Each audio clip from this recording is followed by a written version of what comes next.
avec le QCM, je ça, comprends mieux l'idée de la C'est ce PNL. que j'ai compris. Je ne suis pas sûre que ce soit exclusivement par le QCM. Il y a peut-être d'autres manières. Ça fait partie des outils possibles. D'un outil possible. De l'inhibition. Ouais. Ah ben Mais voilà. je suis d'accord, la PNL, alors moi, j'aurais pas dit recadrer, j'aurais spontanément dit sortir de sa zone de confort, mais c'est ça, en fait, Sandrine. Oui, mais c'est un terme technique, le recadrage. D'accord. Ce qui va rompre, en fait, tu vois, la manière de penser unique. Ouais, parce que le premier cadre, c'est le limitant, et maintenant, il faut recadrer par un autre cadre. Ouais. D'accord. C'est ça, en fait. Et ça passe, il faut le pousser, l'inviter. Et le QCM, justement, sur la mauvaise réponse, il est intéressant parce que ça l'invite à sortir de son propre cadre de raisonnement, qui est de rester toujours sur la même réponse, pour pouvoir acquérir une autre réponse. Enfin, je vous le dis dans mes mots, hein, évidemment. Merci. C'est bien plus clair. Merci Sandrine, nous l'entendons avec nos oreilles. C'est bien. Avec les pieds, ce serait plus compliqué, mais on pourra essayer un jour peut-être.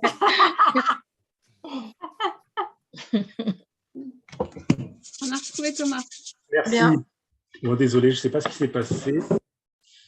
Peut-être la vidéo, parce que ma connexion Internet était là, mais bon, mon PC s'est déconnecté, il ne voulait pas se reconnecter.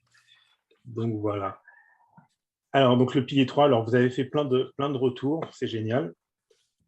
Donc le pilier 3, là je suis retourné sur le Jamboard, sur le tableau blanc. Donc créer un module spécifique sur le feedback managérial, par exemple. Faire une mise à jour en situation de demandant de faire des erreurs exprès. Donc ça peut être intéressant. Générer des erreurs.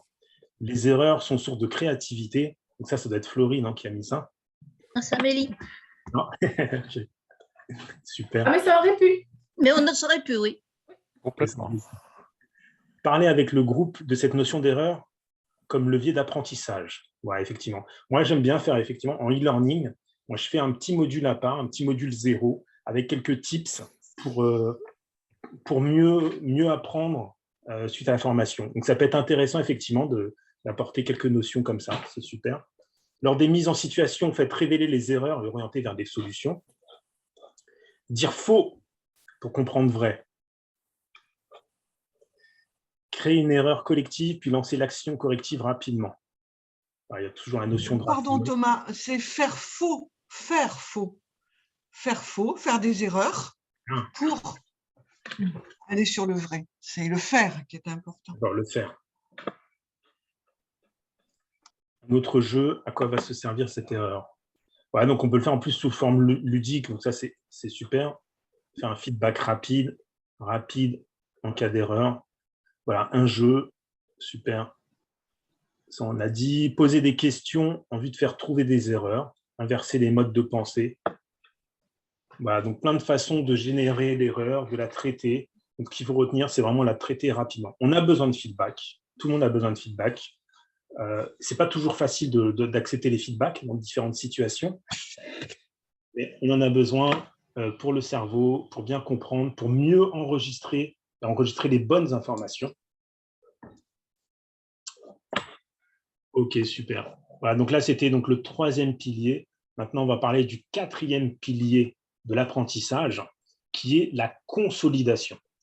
Donc, 1, on doit être attentif. L'attention. 2, engagement actif. 3, le retour sur erreur. Et pour finir, le 4e pilier, qui est la consolidation. Consolider l'information pour la mémoriser sur du long terme. Et donc, pour ça, le petit quiz, la petite question sur le téléphone. Le petit quiz, encore une fois. Je vous ai mis 3 propositions, dont une qui est fausse. Laquelle?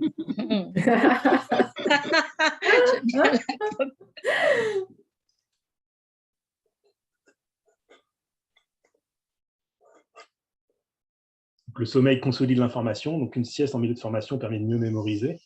Moi, je suis d'accord. C'est bientôt l'heure de la sieste. L'hippocampe joue un rôle clé dans la consolidation, car la réactivation des réseaux neuronaux a lieu dans cette zone. Ou la répétition sous forme de quiz ludique, comme Qui veut gagner des millions, permet d'ancrer les connaissances fraîchement acquises.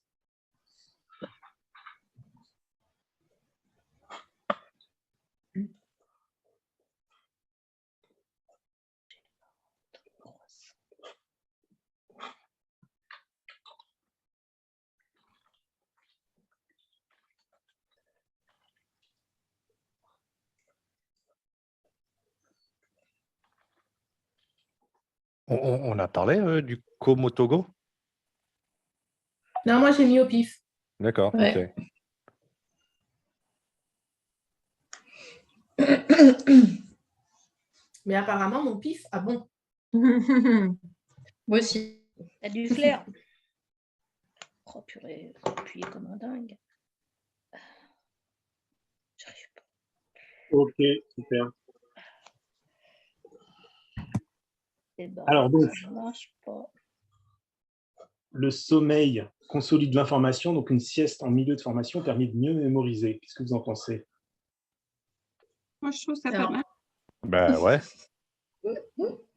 j'ai pas pu. Je pense que le fond de la phrase est bon. Par contre, après, Le sommeil, ouais. faire Alors, la sieste en formation, ben, on n'a pas le temps. Hein. On est déjà sur Thomas, il l'a fait pendant 5 minutes, là. C'est ça, la ruse, la panne Internet, ça marche bien. Alors effectivement, là, c'est quand même un peu piégeux. Donc le sommeil consolide l'information, oui, mais faire une sieste en milieu de formation, c'est pas forcément la meilleure des solutions. faut décaler les horaires. Ensuite, l'hippocampe joue un rôle clé dans la consolidation, car la réactivation des réseaux neuronaux est dans cette zone. C'est pas dans l'hippocampe. Donc, on va en parler dans un petit quart d'heure, 20 minutes, de l'hippocampe. Donc, je ne parle pas du poisson, je parle d'une zone du cerveau qui ressemble justement au poisson, qui a une forme un petit peu comme ça, là, en point d'interrogation. C'est pour ça qu'ils ont appelé ça l'hippocampe. Et donc, cette zone du cerveau est extrêmement importante, justement, pour consolider, pour réactiver l'information. Donc oui, effectivement, cette zone est importante. La troisième affirmation, la répétition sous forme de quiz ludique, comme Qui veut gagner des millions, permet d'ancrer les connaissances fraîchement acquises. Qu'est-ce que vous en pensez? Oui.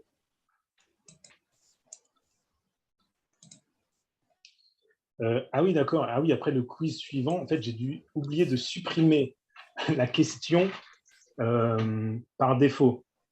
Rangée dans l'ordre de kilos, mégas, tonnes. Oui. Okay. C'est les questions par défaut, donc je n'ai pas supprimé. Je ne comprenais pas la question, c'est là. Je comprends maintenant. Bon, moi, je n'avais pas compris que c'était des kilos et des mégas, ceci dit. Mais bon. Ah, moi non plus. Moi non plus. Moi non plus. Alors, quand même. Ben, c'est grâce à la troisième question, j'ai au moins une réponse de bonne. Hein. Oui, moi aussi. Chercher les abréviations, moi, mais bon, après. Steve, il a triché, je suis sûre. Je connais ça par cœur. Il est où Steve d'ailleurs? C'est juste ça. Donc effectivement, là, on se fait un retour sur erreur plus ou moins rapide. Donc, j'ai passé parce que j'ai pas pu répondre aux questions. J'appuyais, ça marchait pas. pas. Jennifer, bon partout là. Et Sandrine aussi. Et ouais. La classe. Ouais, bravo Jennifer et Sandrine.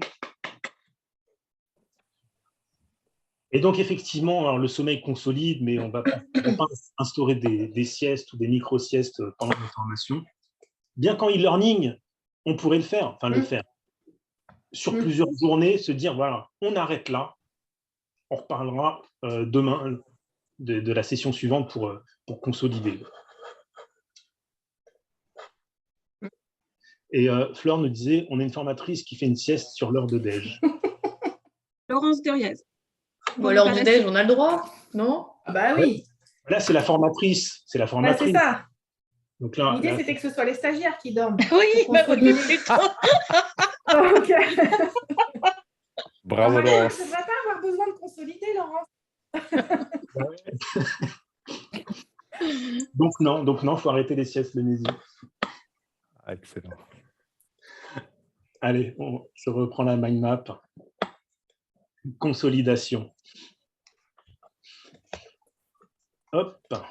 Donc, consolidation, ça veut dire quoi? Vous l'avez bien compris, consolider de l'information, c'est savoir la mémoriser, savoir la restituer, savoir garder l'essentiel. Donc, plusieurs facteurs favorisent la mémorisation, ce qu'on va développer plus en détail juste après. Donc, on a parlé tout à l'heure de plusieurs choses. Donc déjà, bon, on a pour habitude, on sait que la répétition, comme on l'a dit aussi, la répétition, à chaque fois qu'on répète plusieurs choses, on renforce les connexions synaptiques, donc ça renforce la mémorisation. On a parlé d'émotion tout à l'heure. L'émotion, ça en rajoute une couche, notamment avec l'hippocampe. On va le revoir. Multisensoriel. Je crois que c'est Vanessa qui nous parlait ça tout à l'heure. Hein. On va entendre quelque chose, on va le lire, on va le voir, on va le pratiquer, on va le toucher, etc. Plus il y a de sens qui interviennent, plus ça va nous aider. Et puis, alors, je vais vous remettre sur le téléphone. Est-ce que je l'ai mis celui-là? Je ne suis pas sûr de l'avoir mis. Ah si, je vous l'ai mis. Celui-là, je l'aime bien. Le sommeil. Si je vous dis non. Je n'ai plus d'idée alors.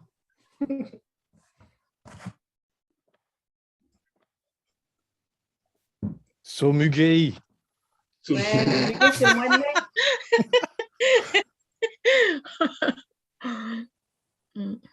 Oui, bien sûr, c'est le sommeil, tout à fait. C'est le sommeil. Hein. Effectivement, le sommeil, ça aide à consolider. Alors, le sommeil, ça consolide le souvenir. On en reparlera dans le chapitre suivant. Donc, la répétition, pour consolider, hein, il y a la répétition. Donc, on a dit, par exemple, sous forme de quiz ludique, comme on a dit juste avant dans notre quiz. La répétition, mais pas toujours sous la même forme. Il y a une expérience qui a été faite dans quelle université. Est-ce que c'est un bon signe si on voit nos stagiaires piquer du nez? Est-ce que c'est un bon signe? Ils sont en train de consolider ou non? Non, je plaisante. Ah, je vais la ressortir ça en formation. Ouais. Non, mais moi, j'étais en train de me demander, du coup, si on pousse le raisonnement jusqu'au bout, que le sommeil consolide, est-ce à dire qu'on devrait, alors c'est une hypothèse parce que dans la réalité, ça ne pourra pas se faire, mais on devrait, du coup, toujours proposer des formations en petits bouts, en s'assurant qu'ils ont dormi, si on schématise le truc, qu'ils ont dormi entre-temps. Et du coup, ça pourrait être un argument supplémentaire pour dire à nos clients, finalement, non, en fait, les demi-journées, c'est pas mal. Mais j'ai du mal à croire que cet argument-là prime sur d'autres arguments de dynamique de travail ou de dynamique de groupe où on dit, non, c'est plus intéressant de faire une journée continue. Vous me suivez ou pas? Moi, je remplacerais le mot sommeil par intercession si tu en parles à un client. L'intercession consolide. C'est plus vendeur.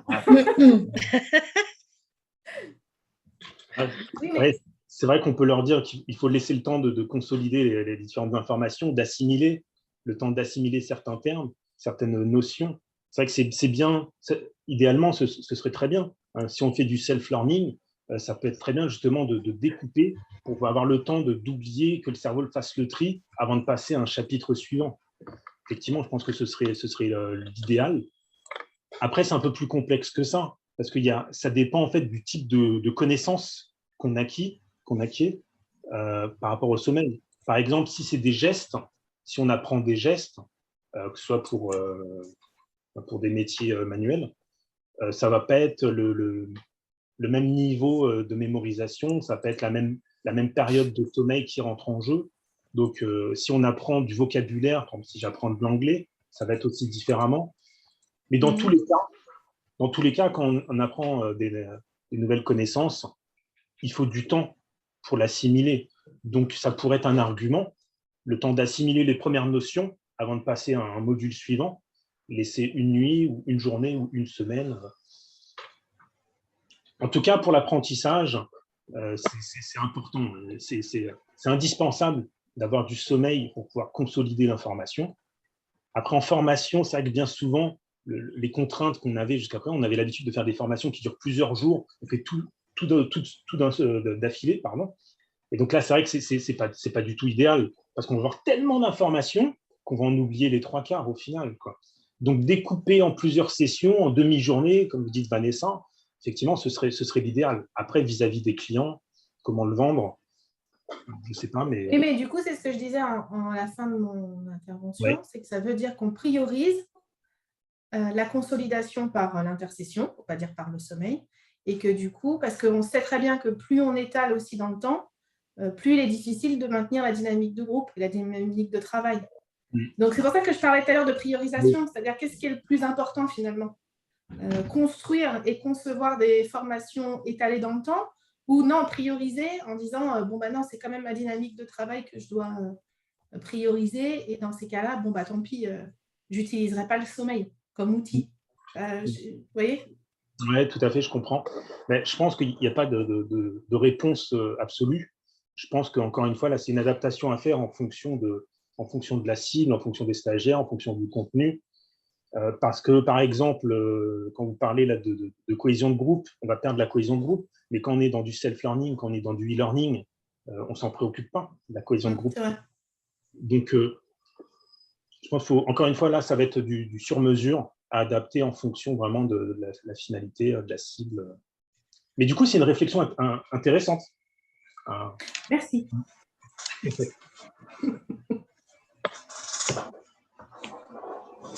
Ok, alors consolidation, donc émotion, on va en reparler juste après, multisensoriel, voilà. Donc consolidation, voilà des exemples pour consolider, des exemples que vous connaissez sûrement déjà. Donc on a dit la répétition, l'émotion, le multisensoriel, et le sommeil.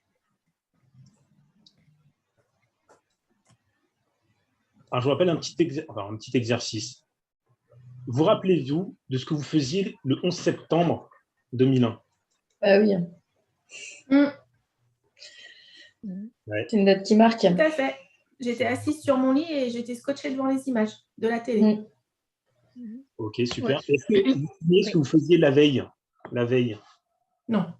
Oui, ouais. Je préparais une intervention en anglais, mais le jour du 11 septembre, j'étais dans l'organisme de formation anglais et il y avait donc des anglophones, des Américains. Et là, c'était vraiment une grosse émotion. Ouais. Ouais. Alors, est-ce qu'il faut faire l'hypothèse que tu as probablement ressenti plus d'émotions le 11 qui t'a permis d'ancrer ce que tu faisais même le 10? Il y avait alors, attends, quel est le lien? Moi, j'entends plus de l'organisation. C'est une suite Oui, logique. voilà, préparation, exactement. Ouais. D'accord. À ce moment-là, si tu vas dans ce sens-là, moi, j'étais au lycée. Tu vois, je suivais des cours au lycée. C'est ce que j'allais dire, hein, moi j'étais au collège, je sais que la veille j'étais Oh, au bah, collège, ça hein, va, c'est normal, Lydia. hein, je veux dire. Bah, quoi? J'y peux rien. Ouais, c'est bon là, Vanessa. Hein, tu philosophes sur tout là. J'avais 10 ans, merde. Ok, d'accord. Ok. Voilà, donc, en tout cas, donc, comme disait Vanessa, donc, on se rappelle tous ce qu'on faisait le 11 septembre. On se rappelle tous ce qu'on faisait, à quel moment on a appris ce qui se passait. Ouais.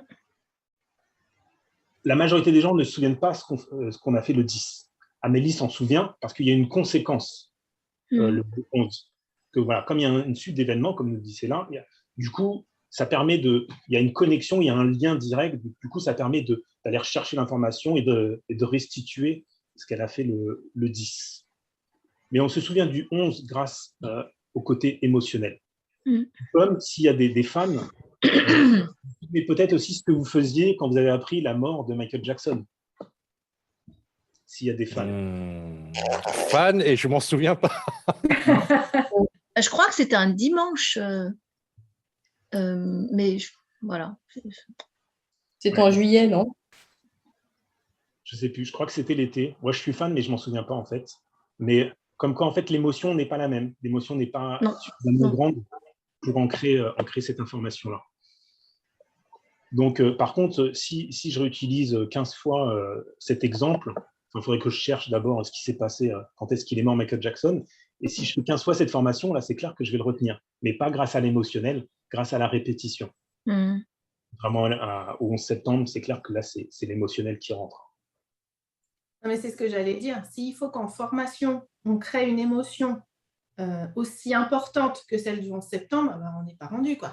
Ouais, mais puis c'est individuel quand même. Ah oui, en Thomas, ça dépend si tu es fan. Si tu es fan, ça va créer de l'émotion chez toi. Si tu n'es pas fan, beaucoup moins. Et en formation, tu as des stagiaires en face de toi, ils n'ont pas tous les mêmes sources. Enfin, voilà quoi. Oui, mais là, c'est là. C'est pas seulement sur le sujet, c'est aussi sur l'expérience en groupe, quoi. Oui. Et il y en a peut-être qui jouent un peu trop là-dessus. C'est pour ça que les évaluations sont comme bonnes. Ouais. Tu vois ce que je veux dire? Oui, parce que je pense que j'en fais partie. Non, mais je pense que tu transmets comme des choses qu'il faut retenir, hein, qui sont importantes à retenir. Mais, oui, mais je pense que je joue énormément sur l'émotion positive ressentie. Ben voilà, oui. Je ne suis pas sûre qu'en termes d'ancrage, si je les recontacte 6 mois après, je crois qu'ils vont se souvenir qu'ils ont passé un bon moment.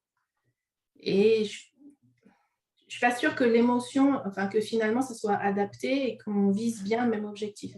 Mais ouais, après, pour faire quoi? Je pense que c'est aussi très multifactoriel. C'est quoi l'intérêt aussi du sujet dans leur quotidien? Si c'est juste un moment, un one-shot qu'ils vont faire un jury, ils ont aussi 95 autres choses % de choses à faire qui sont différentes, tu vois. Mais s'ils se souviennent de toi, ouais, ben, je pense que c'est une bonne approche qui complète bien. Parce que je pense que c'est humain, on se souvient des bons moments. En plus, ils sont en groupe. Il y a quelque chose de particulier, je trouve, c'est rare de bien rigoler avec ses collègues dans un endroit où ils ne sont pas dans leur organisation. Enfin, il y a tout un ensemble de paramètres qui fait que quand il y a l'émotion positive en plus, à mon avis, c'est un facteur supplémentaire pour éventuellement mémoriser quand même pas mal de choses, mais peut-être pas tout. Mais quand même, ça permettra de retrouver. Oui, voilà, ça permettra de retrouver. J'aimerais ajouter un élément, c'est que là, par exemple, dans l'exemple du 11 septembre, on parle d'un événement qui s'est passé il y a 20 ans. Donc, c'était une émotion forte, mais on s'en souvient 20 ans plus tard. C'est énorme. Là, en formation, générer une émotion aussi forte, c'est compliqué, hein, à part déclencher un incendie ou je ne sais pas quoi, enfin, c'est compliqué. Mais là, on ne parle pas de retenir quelque chose sans le travailler pendant 20 ans. Oui, c'est vrai. Voilà. Donc, du coup, on peut quand même réussir à générer une émotion beaucoup moins forte, mais avec la répétition, l'exercice, la pratique, machin, qui puisse s'en servir dans une semaine ou dans un mois et s'en souvenir. Oui, on combine. On n'utilise pas que l'émotion, on combine avec autre chose. Voilà, on combine effectivement. Et puis, voilà, donc c'est une émotion moins forte, mais pour une courte durée. Là, dans 20 ans, je ne vais pas revenir vers vous, vous demander alors, est-ce que vous vous souvenez de ce qu'on a fait aujourd'hui? Qu'est-ce que vous avez préféré? C'est impossible. Et Thomas, en 2042, si on se croise dans la rue, je me souviendrai de vous. Du 19 janvier 2022. 19 janvier. Dans le calendrier. Si Alzheimer n'est pas passé par là. Hein. Ouais, bah ouais. Alors, quelques solutions que je peux vous apporter pour booster la consolidation et après, on va approfondir le fonctionnement de la mémoire. Déjà, des choses que vous faites sûrement déjà, hein, faire reformuler. Moi, j'adore faire ça et on le fera d'ailleurs cet après-midi, faire reformuler, faire résumer. Donc, ça peut être à l'oral ou à l'écrit. Reformuler, donc du coup, on va rechercher l'information, ce qui s'est passé, on va stimuler notre mémoire. Expliquer ce qui est appris à quelqu'un qui ne connaît pas le sujet. Hein, ce midi, vous pouvez aller saouler votre femme ou votre compagnon en lui expliquant un peu ce qu'on a vu. S'il a compris ou si elle a compris, bah, c'est gagné. Si vous finissez le repas tout seul, bon, désolé. Le retour le lendemain. Donc après consolidation du sommeil, le lendemain matin, quand on fait des formations sur plusieurs jours, c'est intéressant de faire un petit brainstorming ou moi ce que je faisais à l'époque, c'est des petites questions le matin. Je questionnais les stagiaires, puis ça laissait le temps à tout le monde d'arriver. On se faisait des questions, des petites récaps de la veille. Une évaluation, bien entendu, une évaluation. Donc là, il faut réfléchir, il faut chercher. Et étrangement, le sport. Le sport permet de consolider. Alors pourquoi? L'activité physique contribue à la création de nouveaux neurones et de connexions dans l'hippocampe. Donc ça, c'est quelque chose qu'on ne dit pas assez. L'activité physique contribue à la création de nouveaux neurones. Alors, il y a une autre... Je suis bien contente de le savoir. Voilà, on a découvert ton secret, Philomène. C'est ça, tu dois avoir plein des tout neufs, toi. Oh la vache! J'ai trouvé une raison supplémentaire pour courir. Ah ouais, c'est bien mieux que de perdre du poids. Hein. Bah ouais, alors regardez, hein, pour ceux qui sont comme moi pas très sportifs, des chercheurs ont même montré que chaque étage d'escalier grimpé quotidiennement retardait de 7 mois la perte de volume cérébral. Donc, Si on va bannir les ascenseurs, là, c'est fini. Il y a la répétition aussi qui contribue à la création de nouveaux neurones. Mhm. Ah La ouais? répétition. Oui, oui. Et Ils alors, ont fait une Thomas, étude sur les karatékas de casse, en fait, et répéter les mouvements au fur et à mesure provoquait une amélioration des neurones et un circuit de plus en plus court sur le bon mouvement et la bonne pratique pour pratiquer. Effectivement. Donc là, du coup, c'est un peu un autre sujet. C'est-à-dire que là, c'est vraiment la répétition qui renforce les connexions synaptiques. Donc, et en même temps, comme vous dites, Steve, après, on va commencer à rentrer dans l'automatisme. C'est-à-dire qu'on l'a fait tellement de fois, les connexions, elles sont tellement blindées. Là, on a créé une autoroute sur les katas de karaté, par exemple, sur les mouvements. On a créé une autoroute, on connaît par cœur, et là, ça devient en automatisme. Donc, ça se déplace de mémoire, c'est en mémoire vraiment long terme. Et là, l'amygdale et l'hippocampe, là, ils font exécuter les mouvements instinctivement presque. Donc, effectivement, on crée des neurones, on crée des chemins, on renforce, on crée de l'automatisme. On en parlera cet après-midi. Ouais, mais là, du coup, on est plus sur quelque chose de biologique, quoi. Le sport entraîne une non-perte de neurones. Mais on n'est pas sur je fais du sport, donc dans ma tête, je repasse ce que j'ai vu en formation aujourd'hui. On n'est pas dans ce schéma-là du tout, là. Effectivement. Et c'est pour ça que je vais ajouter un autre truc pour compléter autre chose, effectivement. Donc là, le sport, c'est bien, ça crée des neurones. C'est la neurogenèse. On parle de neurogenèse. C'est-à-dire que pendant toute notre vie, on peut créer des nouveaux neurones. Contrairement à ce qu'on croyait avant, que c'était jusqu'à l'âge de 6 ans ou 10 ans, je ne sais plus, et qu'après, on ne faisait que de perdre des neurones. C'est faux. Hein. On perd des neurones et on crée des neurones quasiment tous les jours. En tout cas, le sport, ce qui va nous apporter, c'est une activité physique différente d'une activité mentale. Donc, on va changer de type d'activité, et c'est ce qu'on verra après déjeuner aussi, c'est que ça permet de passer d'un mode focus à diffus, ça permet de basculer d'un mode à l'autre et de pouvoir gagner, par exemple, en concentration.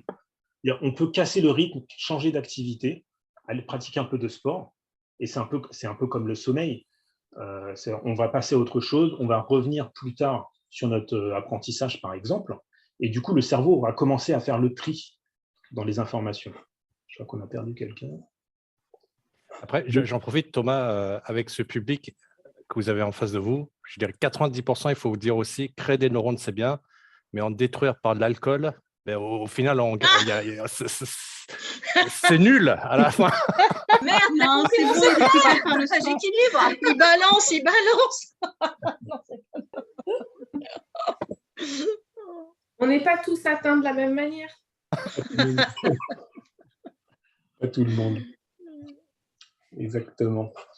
Moi, je ne suis pas d'accord, parce que quand on boit et qu'on a un petit coup dans le nez, on se sent beaucoup plus intelligent. Alors, du coup, voilà, moi, je parle très bien anglais quand je suis un peu pompette, ce qui n'est pas du tout le cas, Jean. Voilà, donc mes neurones, ils sont utilisés d'une autre manière. Voilà.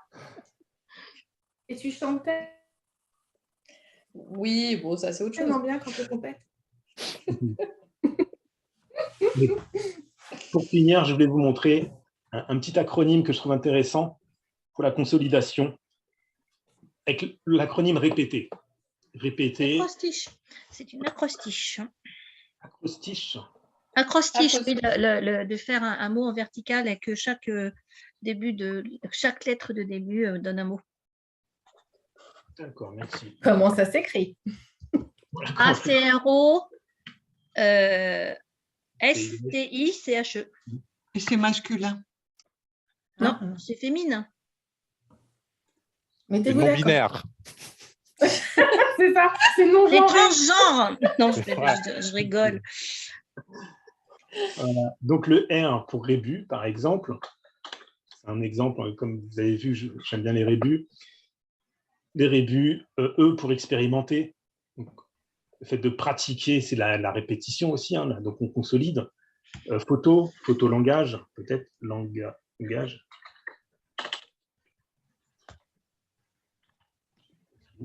Photolangage, le E pour émotion, mettre de l'émotion. Le T pour temporiser, que ce soit à travers le sommeil, à travers le sport. Ou le E, encore une fois, pour évaluer. Une évaluation, des quiz.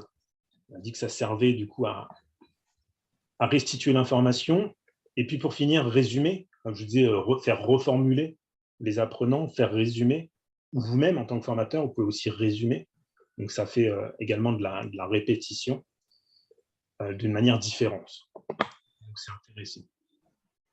Voilà donc pour ce dernier pilier de l'apprentissage, la consolidation. Je suis un peu étonnée que tu n'aies pas du tout parlé des moyens mnémotechniques pour justement créer un peu plus les apports. Oui, parce qu'on va en parler un petit peu juste après sur la mémorisation. D'accord.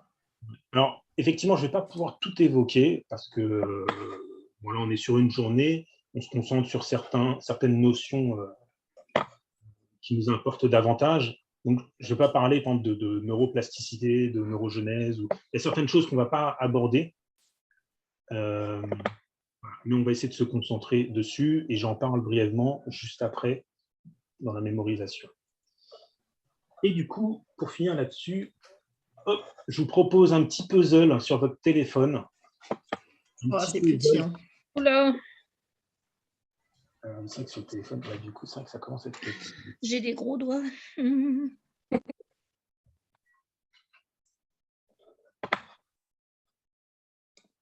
On joue tous en même temps, en fait, c'est ça? Ouais. Oui.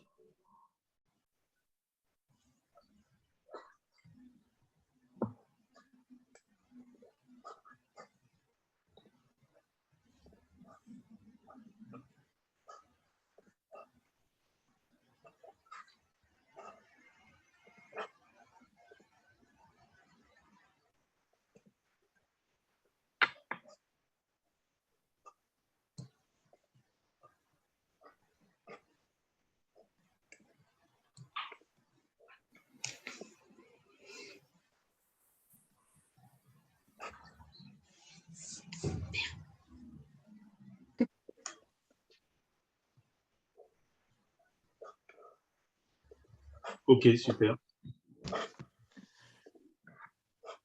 Voilà, donc les 4 piliers de l'apprentissage, l'attention, l'engagement actif, le retour sur erreur et la consolidation.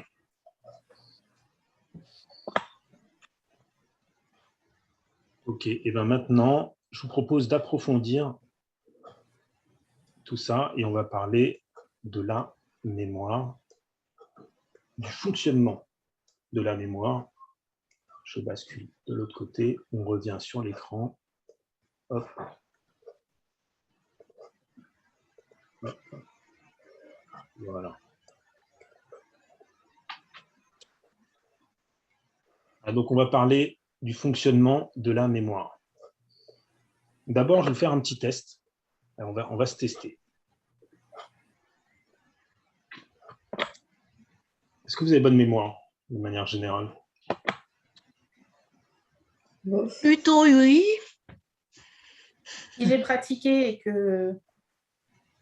ou que j'ai vu, ouais. Enfin, en fait, tout va dépendre. Ça dépend, ouais. Moi, j'ai une mémoire sélective, ouais. Tout va dépendre si ça va bien sur mon canal privilégié ou pas. Ouais. Ok, et ben, on va voir ça. Alors, je vous propose. Hop. Regardez, je vous montre 2 phrases. Je vous les laisse pendant 30 secondes. Et après, on va basculer. Je vais vous faire un petit exercice sur le téléphone. Je vous laisse ces 2 phrases pendant 30 secondes. Trop compliqué, là. C'est ça le deuxième au score. L'axolote. Tel animal néoténique qui possède capacité de pédogénèse. Que peut bien vouloir dire pédogénèse?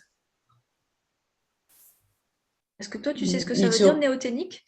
On en parle après. Non, mais ça m'intéressait plus pédogénèse pour comprendre la phrase, en fait. Tu vois? On dit c'est se régénérer, se régénérer. Ne répondez pas, s'il vous plaît. On en parle juste après. OK. OK, ben maintenant, on va prendre notre téléphone. Open Do. Et je vais vous demander de réécrire les phrases. Les deux? Les deux? Essayez de réécrire les 2 phrases.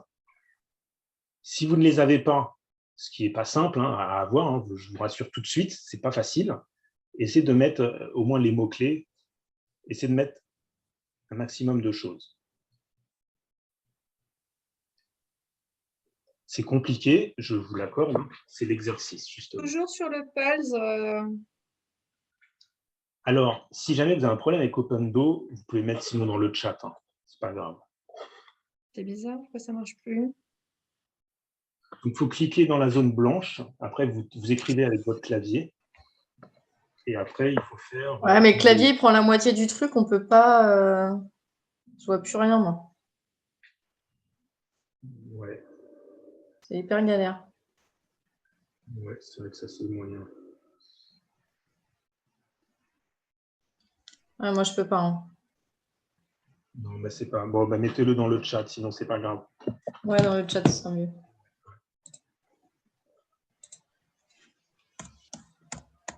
Laurie, vous croyez qui voulait, mais c'est masculin. Ah oui, d'accord.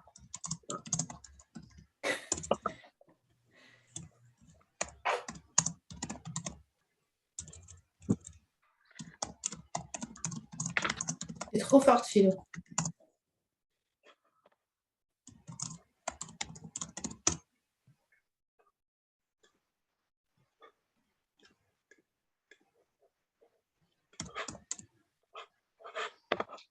Ok, super. Alors, on regarde les résultats. Regardez. Super. L'hippocampe vit dans les eaux d'Australie et la capacité de pédogenèse. Tout mélangé. Avec 3 petits points. Ah, celui-là. Super. Bon, ouais, bon boulot. Hein. Dis donc, vous êtes fort. Hein. Ouais. Là, il y a une faute, mais c'est normal. Ça, c'est un mot nouveau. L'hippocampe mange des algues et vit dans les eaux d'Australie. La golfe, c'est un animal néotechnique. De Genève. Voilà, c'est presque ça, on n'est pas loin. L'hippocampe feuille, super. L'hippocampe feuille se nourrit. Ok, super. Bah, déjà, bravo. Là, je tiens à vous dire bravo. C'est pas facile, c'est pas un exercice facile, mais c'est pas impossible, comme vous avez vu. Et on va essayer de comprendre ce qui s'est passé. Et Philomène dans le chat, l'exote, un animal noté, super, bravo. Jennifer, l'hippocampe feuille, c'est un animal du poisson en Australie, super. Mais bravo. Alors, je reviens sur l'autre écran. Bravo. Alors, qu'est-ce qui s'est passé? Qu'est-ce qu'on a fait? Donc, on a 2 phrases avec des visuels. D'accord? À noter qu'on a quand même un visuel à côté. Même si on ne connaît pas l'hippocampe feuille ou l'axolote, même si on ne les connaît pas, on a un visuel qui nous parle un petit peu. Et qu'est-ce que ça fait? En fait, on a créé, bon, comme vous venez de voir, on a créé des associations pour pouvoir se rappeler de ça. Donc, ce qui ressort le plus facilement, bah, c'est l'hippocampe, algues, Australie, ça ressort tout le temps. Ça, il n'y a pas de problème, je crois que personne ne l'a oublié. Par contre, l'animal néoténique, certains s'en sont souvenus, enfin beaucoup. L'orthographe, un petit peu moins, comme la pédogenèse. Il y en a pas mal qui ont retenu, mais aussi on en a parlé de vive voix. En fait, ce qui se passe, c'est que bien souvent, le cerveau il va faire des associations. On s'est souvenu plus facilement de la première phrase que de la deuxième. Parce que l'hippocampe, feuille, algues, Australie, tout ça, ça nous parle. Alors que l'axolote, néoténique, pédogenèse, sont des termes qu'on utilise moins, qu'on ne connaît peut-être pas, comme le nom de l'animal. Et du coup, on n'a aucune connaissance, on n'a rien pour s'accrocher, pour pouvoir mémoriser ça. Le cerveau crée des associations. Donc l'Australie, moi je fais toujours, pour moi l'Australie c'est Sydney, c'est le kangourou. On a tous comme ça nos petites associations faciles et rapides. Et du coup, qu'est-ce qui se passe dans le cerveau? À gauche, avant l'apprentissage, on a nos neurones qui communiquent. On voit un neurone en bas, un neurone en haut. Une connexion entre les 2 neurones. Et là, il y a une petite connexion qu'on voit, une faible transmission des messages nerveux. Et après un apprentissage, j'ai appris ce que c'était que cet animal, alors on va traduire juste après, j'ai mon premier neurone, le message nerveux qui va circuler, et à chaque fois que je vais parler de quelque chose, je vais créer potentiellement des nouvelles connexions. Donc je vais renforcer mes connexions dites synaptiques. Et donc plus on travaille, plus on apprend, plus on pratique, plus on va pratiquer, plus on va consolider ces connexions synaptiques. Et donc là, dans notre exemple, l'hippocampe feuille, est-ce qu'il y en a qui savaient que ça existait un hippocampe feuille? Non. Non, on ne connaît pas ça. Mais maintenant, peut-être on va avoir en mémoire, ça va rester, je ne sais pas combien de temps ça va rester, mais ça va rentrer déjà un petit peu plus facilement, puisqu'on connaît l'hippocampe, hein, c'est un joli poisson. Quand il y a un hippocampe feuille, c'est nouveau, c'est quelque chose qu'on va pouvoir retenir. On a créé une nouvelle connexion entre l'hippocampe qu'on connaît et puis un nouvel hippocampe qui est l'hippocampe feuille. Là, on a renforcé la connexion d'hippocampe. Maintenant, si demain on vous parle d'hippocampe, vous allez faire la connexion, dire l'hippocampe, c'est le petit oiseau avec la tête, le petit poisson avec la tête de cheval. Ah, mais aussi, je sais que j'ai une nouvelle connexion, il existe aussi l'hippocampe feuille. Et ça, vous allez à chaque fois renforcer. Alors que l'axolotl, ça, vous n'avez peut-être sûrement jamais entendu parler. Quelqu'un en avait déjà entendu parler avant? Oui, moi j'avais une copine qui en avait acheté un. Elle l'avait comme un poisson rouge. Oui, et puis il y a un youtubeur qui s'appelle comme ça aussi. Ah, d'accord. Ah, ouais. Donc, vous voyez, vous êtes une minorité, en tout cas, à connaître ça. Donc, pour ceux qui ne connaissaient pas, ben là, c'est une nouvelle connexion. Une nouvelle connexion, donc c'est encore très fragile. Si demain, je vous demande de réécrire le mot, déjà, c'est pas sûr qu'on y arrive. En tout cas, Ouais, l'orthographe. L'orthographe. En tout cas, qu'est-ce que ça veut dire? Bon, je ne traduis pas la première phrase. La deuxième, donc, ce poisson-là, un animal néoténique qui possède la capacité de pédogenèse. Alors, néoténique, ça parle à quelqu'un? Non. Alors, néoténique, alors je ne veux pas faire de faute néoténique. Regardez dans Wikipédia. C'est un peu particulier, il n'y en a pas beaucoup des poissons comme ça. D'ailleurs, il est donné en exemple. Et la larve néoténique d'une espèce... Bon, super, c'est pas une explication, ça. Attendez.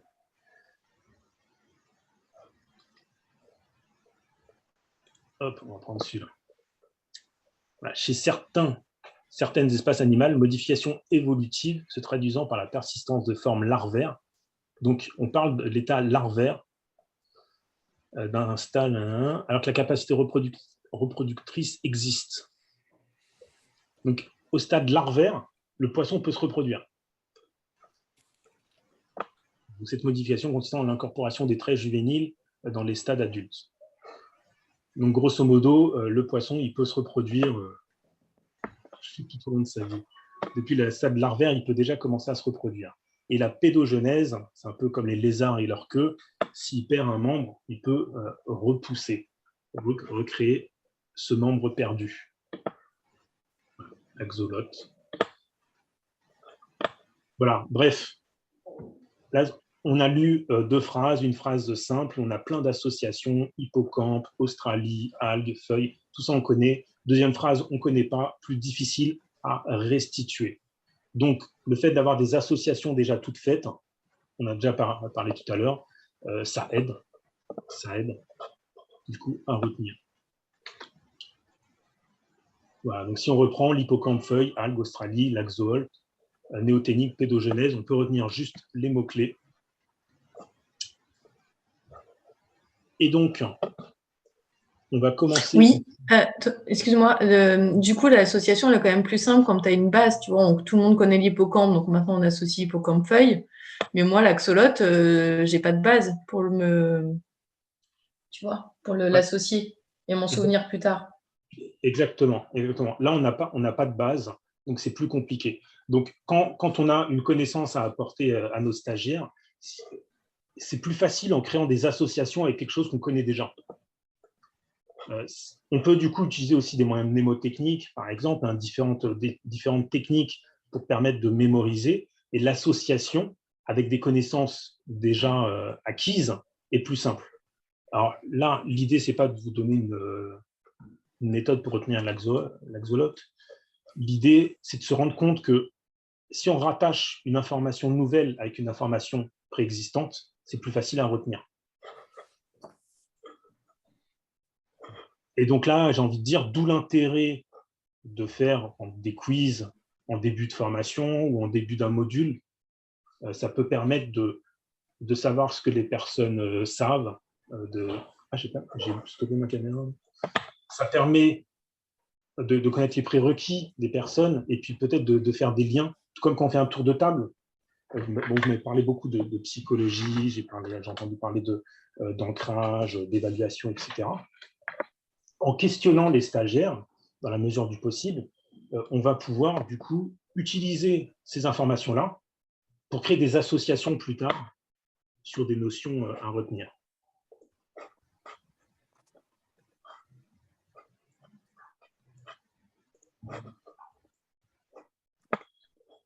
D'où l'intérêt de la progression pédagogique aussi. C'est ce qu'on disait tout à l'heure, je ne sais plus qui disait, on ne part pas de rien, on part de ce qu'ils savent déjà et on rajoute. Exactement. Voilà.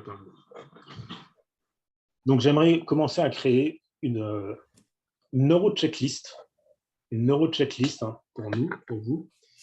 Dans cette neuro-checklist, là, j'ai envie d'ajouter du coup les moyens mnémotechniques, les associations.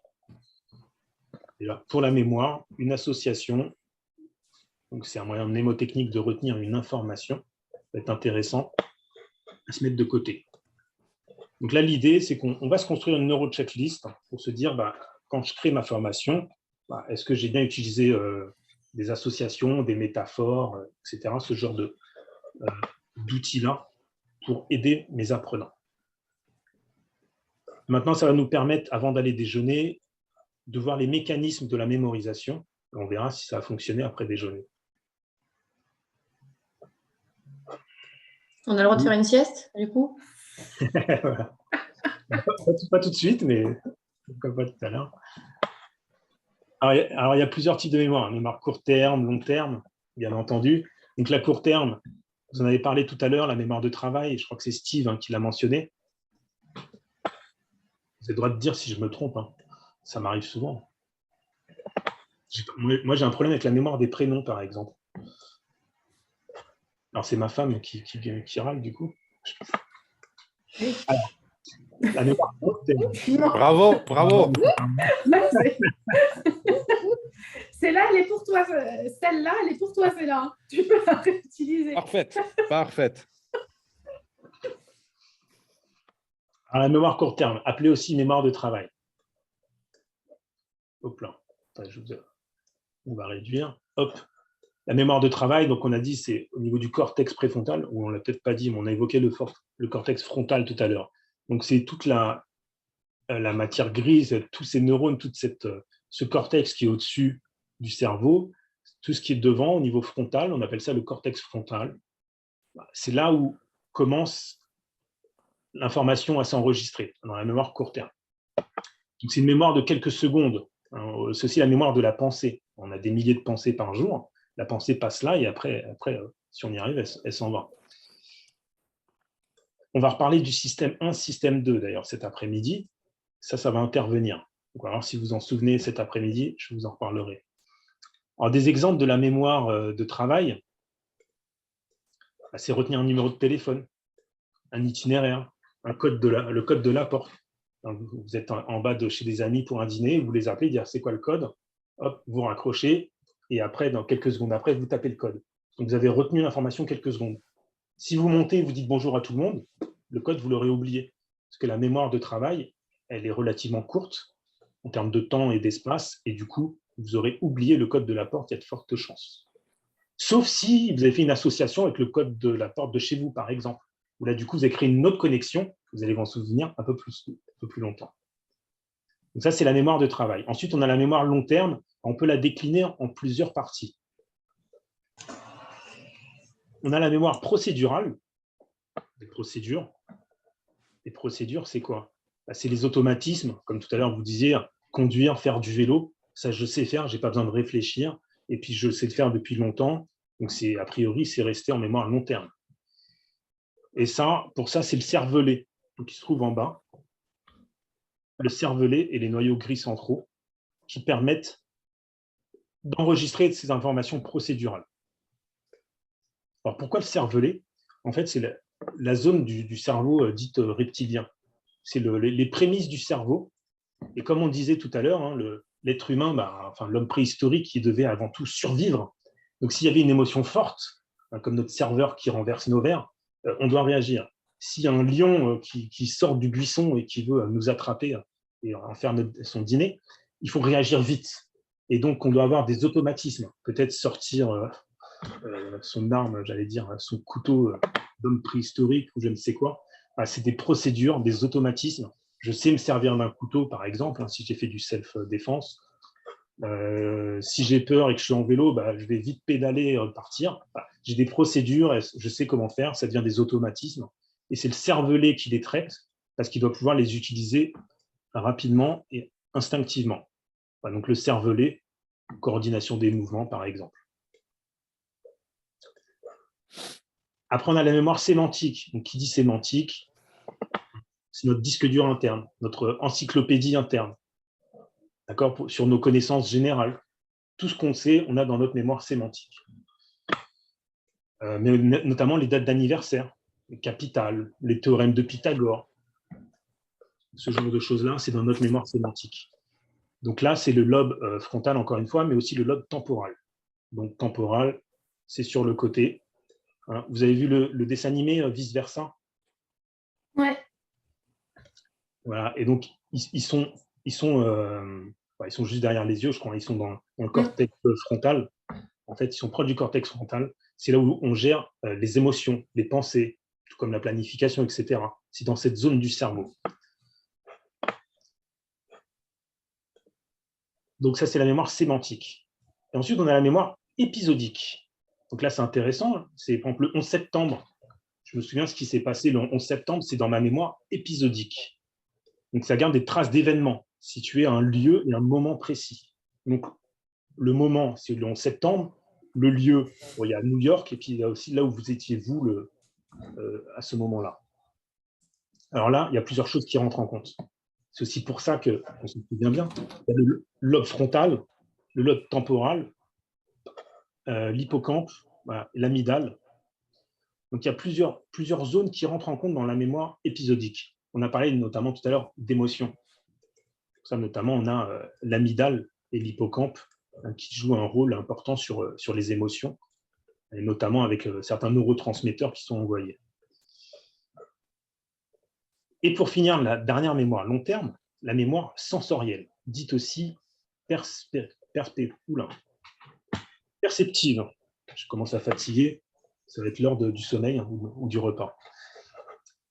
Donc la mémoire sensorielle, liée à nos différents sens, comme son nom l'indique, à nos perceptions. On se rappelle d'une voix, d'un visage, ou le sentiment de déjà-vu, quelque chose de familier, à proximité des aires sensorielles du cortex frontal, encore une fois. On parle encore du cortex frontal. Voilà, donc on a différents types de mémoire. Court terme, long terme. Donc notre objectif en tant que formateur, c'est de faire basculer l'information de mémoire de travail en mémoire long terme. D'accord, mémoire de travail qui est très courte, on va la basculer en mémoire long terme. Donc ce qu'on va voir après déjeuner, on verra ce qu'on peut en faire, comment on va pouvoir basculer tout ça d'un côté et de l'autre, grâce notamment à l'hippocampe. Donc l'hippocampe, alors là, je n'ai pas mis l'hippocampe feuille, j'aurais pu remettre le même. L'hippocampe, vous voyez, il a cette forme-là, vous l'avez tous en tête. Et pourquoi on l'a appelé hippocampe? C'est pas plus gros comme ça. Si je zoome, voilà, on va tricher. Mais là, voilà. L'hippocampe, il est dans cette zone du cerveau. Voilà. Donc, juste en dessous, légèrement sur le côté, on a le cervelet. On a l'amygdale qui est juste à côté également. Donc, toute cette zone est extrêmement importante pour la mémorisation, pour les automatismes. Et en fait, l'hippocampe, c'est un peu le chef d'orchestre de tout ça. Voilà, c'est la chef d'orchestre de la communication. Participe à la mémorisation durable des faits, des événements sur la mémoire court terme et long terme. Donc, si je récapitule, et on verra après ce qu'on peut faire de tout ça. Si je récapitule, on a plusieurs types de mémoire. Les différents types de mémoire se retrouvent pour la majorité dans le lobe frontal, dans le cortex frontal, ici dans cette zone-là, et certaines également dans d'autres parties du cortex, donc l'ensemble du cortex qu'on appelle le néocortex. Néo, vous savez, c'est nouveau. Donc en bas, on a la zone du cerveau un peu reptilien, le cerveau un peu primaire, et puis la dernière zone du cerveau, la dernière évolution, c'est tout le reste, tout ce qui est au-dessus, on appelle néocortex. En tout cas, d'après ce qu'on vient de voir, donc il y a plein de zones qui interviennent pour la mémoire long terme. Il y a l'amygdale, il y a l'hippocampe, il y a les différentes zones du cortex. c'est un petit peu partout, c'est un petit peu éparse. Un petit peu éparse, mais du coup, ça va nous faciliter la vie pour booster l'apprentissage de nos apprenants. Voilà. Je m'arrêterai sur ce dernier schéma pour récapituler. Donc, vous avez un stimuli, donc vous montrez ou vous expliquez quelque chose à votre apprenant. La perception, ça rentre en mémoire de travail. Ça dure quelques secondes à quelques minutes avant que ce soit oublié. Donc ça, bon, c'est dans le cortex frontal. Ensuite, il y aura une sélection, une classification, une compréhension, une association qui sera faite de ces informations-là, qui vont permettre ou pas de basculer à la mémoire moyen terme ou long terme. C'est-à-dire que l'hippocampe va intervenir, va dire, voilà, si j'ai fait une association, je vais créer un lien avec quelque chose que je connais déjà. Donc déjà, je vais lier avec ma mémoire à long terme. Donc déjà, c'est intéressant. C'est ça qu'on a parlé tout à l'heure d'association. Je peux lier déjà la nouvelle information avec quelque chose déjà existant, déjà en mémoire à long terme. Et après, par la suite, sur le long terme, encore une fois, là, c'est l'hippocampe qui intervient pour la mettre en mémoire plus long terme. Je garde ça pour simplifier l'explication. Donc, on a tout un chemin de la mémoire, du cortex frontal, en passant par l'hippocampe, et puis ensuite les différentes zones du cerveau.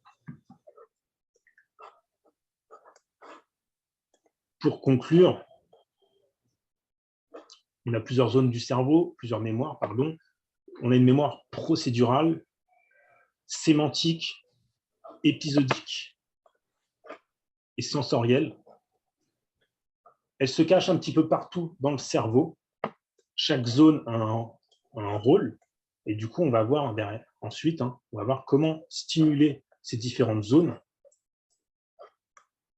Mais je pense que vous avez peut-être déjà des petites idées par rapport à ce qu'on a dit avant, comment on va pouvoir stimuler ces différentes zones.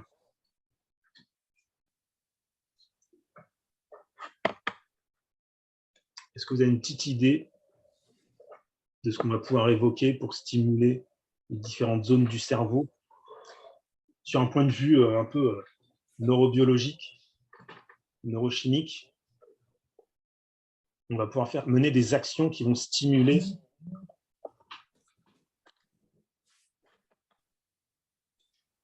Pensez par exemple aux émotions. On a vu que les émotions, déjà, ça permet vraiment de générer du trafic entre la dopamine potentiellement, ou l'endorphine, etc. Ouais, donc il y a différentes choses qui vont pouvoir stimuler. Donc on va parler de neurotransmetteurs, on va parler d'émotions, on va parler d'autres éléments qui vont nous permettre de stimuler ces différentes zones du cerveau. Mais avant ça, je vous propose de consolider en faisant une pause. Si vous le voulez bien. Ça va pour vous? Ouais. Ça va. Ok, super.